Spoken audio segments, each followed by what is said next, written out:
Hi everyone, welcome to my channel. My name is Gaurav, and in this lesson, we are going to learn about some of the new CSS pseudo class selectors. So let's begin to understand the is pseudo class selector with the help of an example.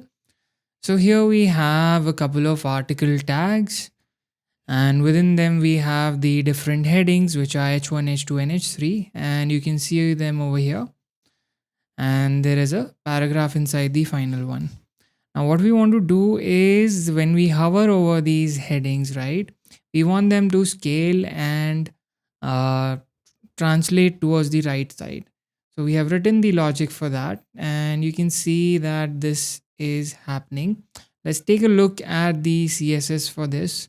So, what we have done is we have this article tag, and within that, we are selecting the h1, and whenever we hover over the h1 tag, we are transforming it using the transform property, and we are scaling it by a factor of 1.2.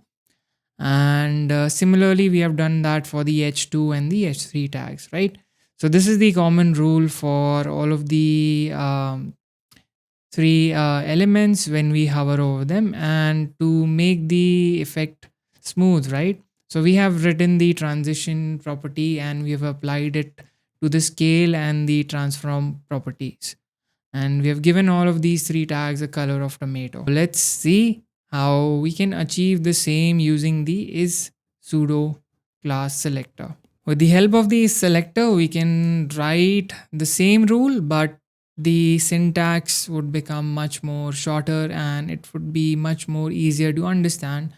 So, the way we would do this is first, let's try to convert this into the syntax. So, we will say article, and the next thing that we want to do within the article when we have either h1, h2, or h3, right? So all of these are the selectors for which we want this rule to apply, right? And then when we are hovering on any of these elements within the list, right? So you can provide a list of elements over here or a list of selectors, right? Whenever we hover over them, we want them to have the same rule as before.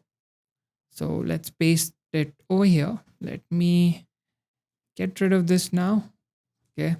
And let's save this and let's see whether our effect is still working. So our effect is still working.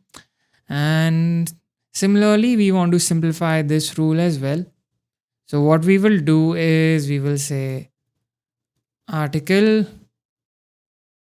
is h1, h2, and h3, and we will give the transition and the color property to this rule as well.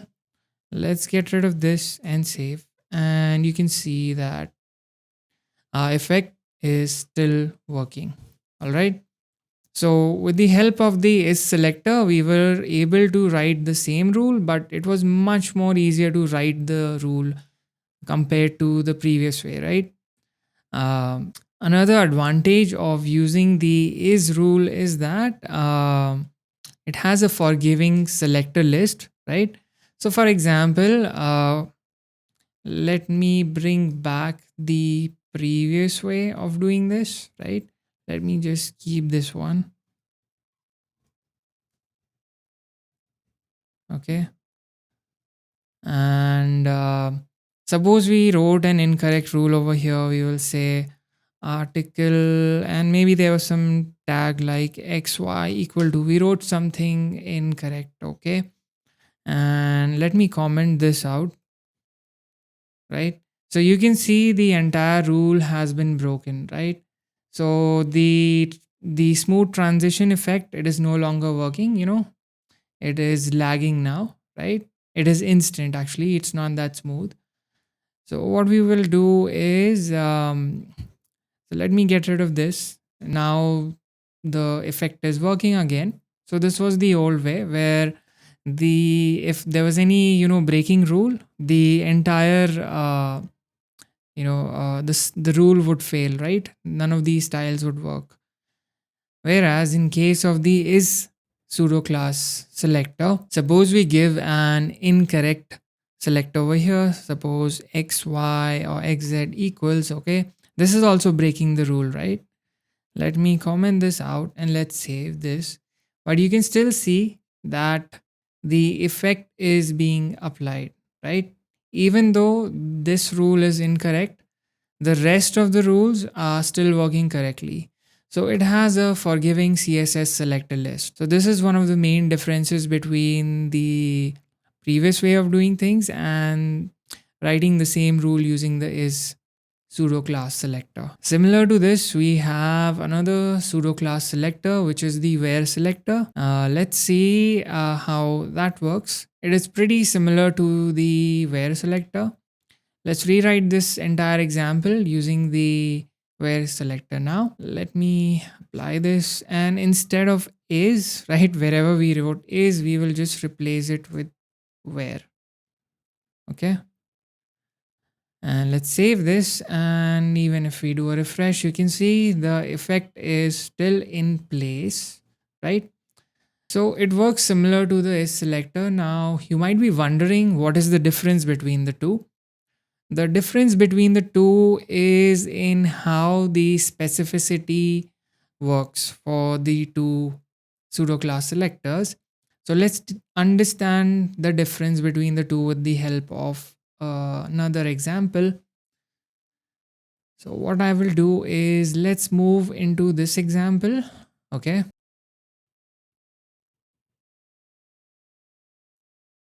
All right. So here we have a couple of article tags. Okay. And we have a heading, we have a section and a paragraph and a link, right? So this is a section for the main content. This is a aside, and there's a paragraph and a link. And similarly, there is a footer, uh, and there is a paragraph and a link. All right. So this is what you're seeing over here. These are all the styles which are linked using the is styled class. Okay. And then similarly, we have another article over here, and it is having a similar layout.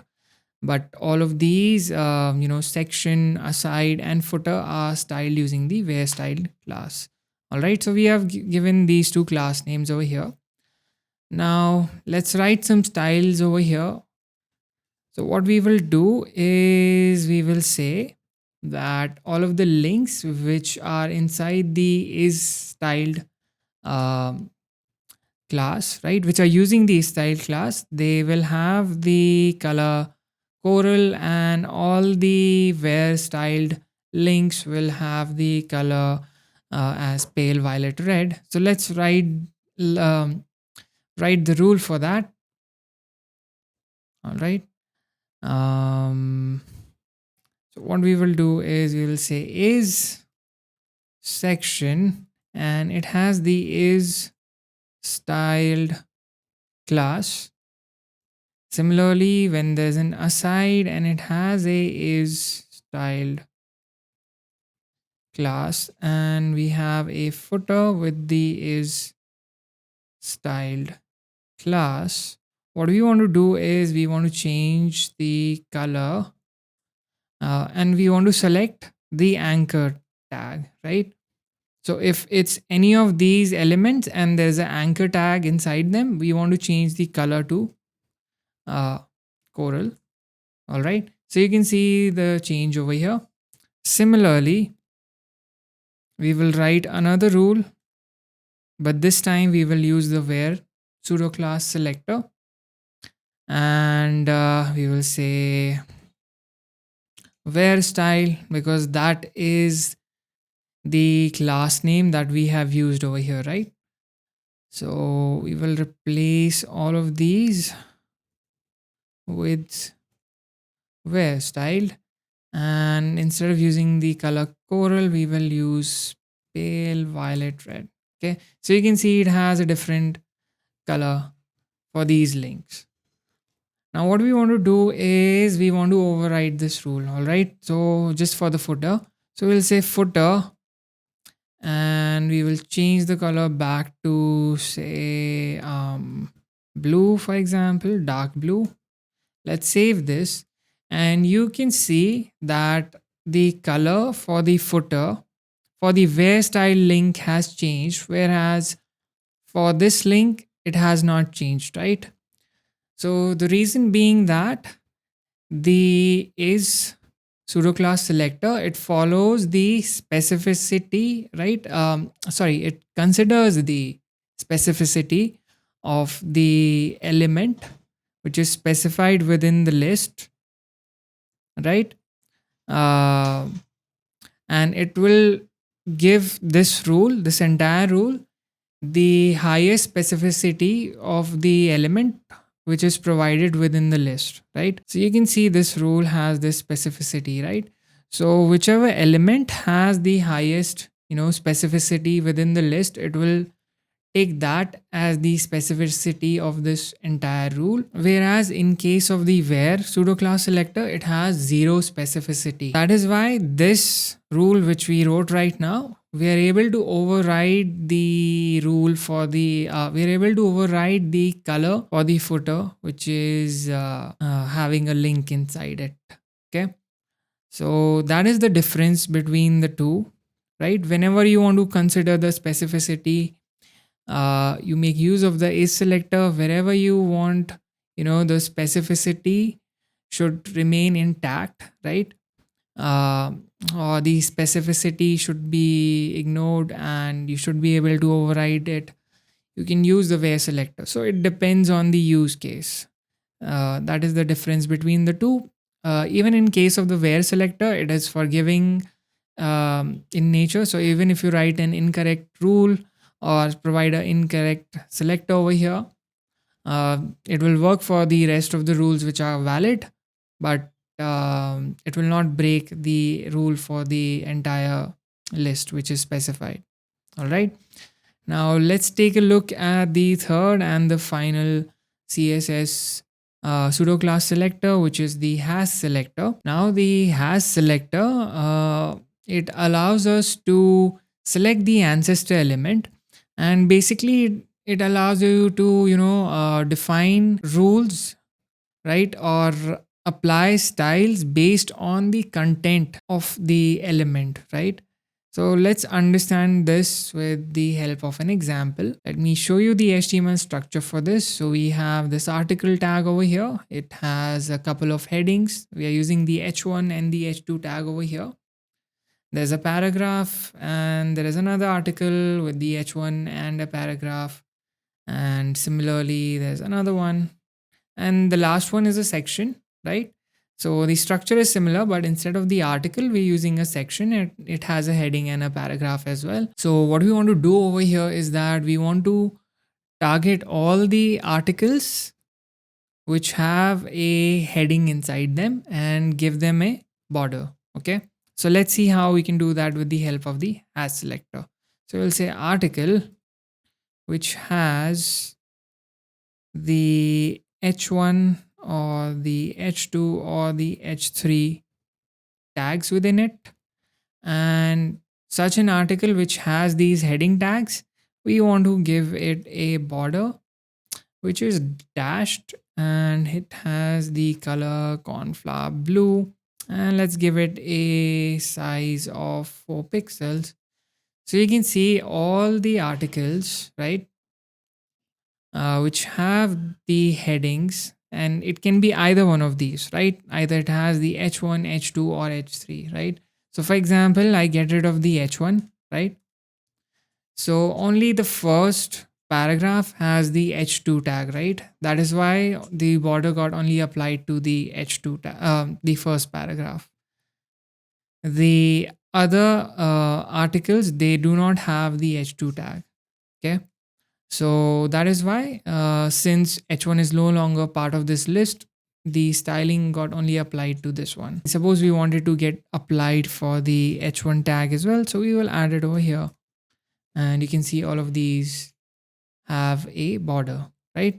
The fourth one was a section. And even though it has a heading, right, of h1, the style did not get applied to it. Let's take a look at another example for this. Well, now what we want to do is we have written this rule over here, right? So when there's an article and the article tag has these headings, we have given them a margin bottom of 1 rem. But what we would like is that when there is a when the first heading is preceded by another heading, right? Or the h2 tag, we want this margin to be less. So let's write a rule for that. So we will say when the article tag has a h1 and the h1 has a sibling which is the h2 tag, we want to give a margin of 0.25 rem at the bottom. Okay, so you can see the spacing has now reduced, and suppose we want to make this rule more generic.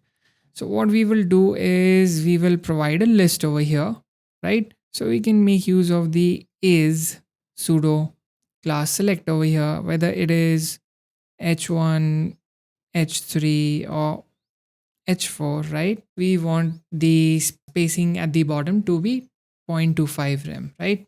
So for all of the others, h1, h2 and h3, right? So this one doesn't have a h2 as its sibling, right? It has a paragraph. So the spacing of or the margin bottom of 1 rem has been applied. But in case where we have the h1 is preceded by h2, h3 or h4, the margin bottom has been reduced to 0.25 rem. So let's try to add a h3 tag over here in for the second para. So we'll add a h3 tag, and this is the heading size 3. Okay, so you can see this heading has been added over here and the margin bottom over here is less, right, compared to this. So we created a new CSS rule over here, which is a combination of has as well as the is pseudo class selectors. Let's take a look at a practical example of this. So here we have a card layout, right? We have 3 cards over here.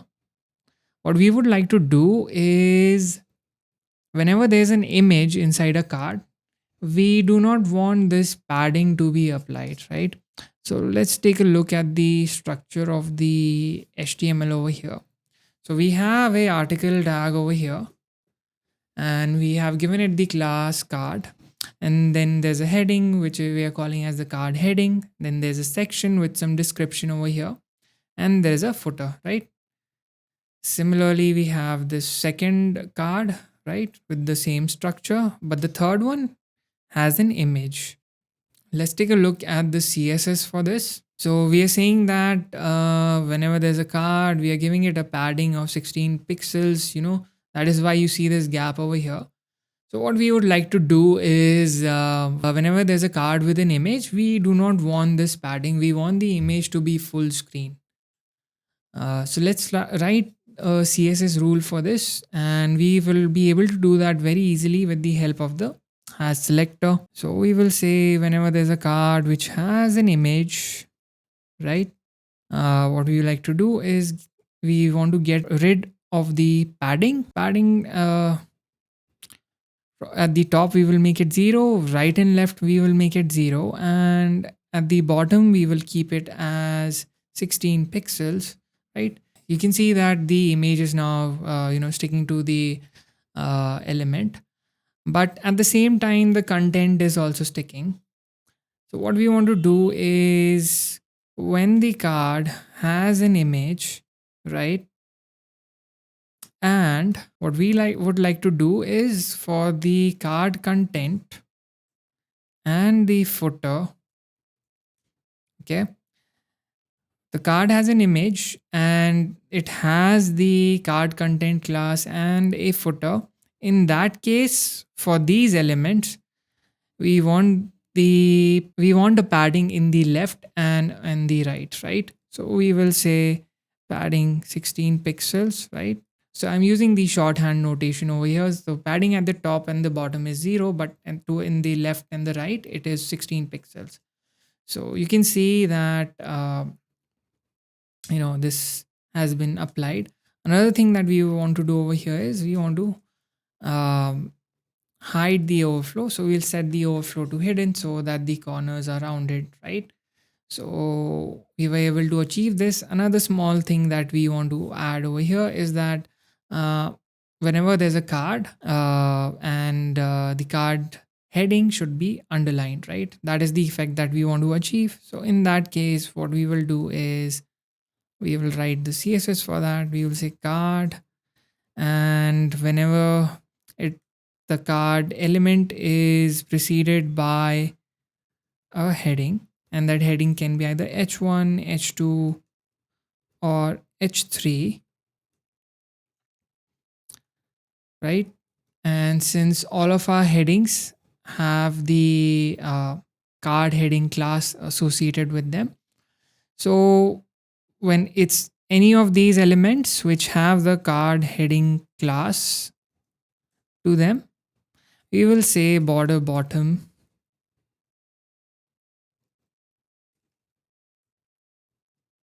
2 pixels, and we will give it a solid border, right? So you can see over here, all of the cards which have a heading now have a border at the bottom, right? So it is very easy to, apply styling and rules with the help of the is, has, and where CSS pseudo class selectors. So I hope you found this lesson interesting. In case you have any doubts, you can ask me in the comments. If you would like a tutorial on what is specificity, right? You can let me know in the comments. Please like this video and subscribe to the channel if you found this content to be useful. Thanks a lot, and I'll see you in the next video.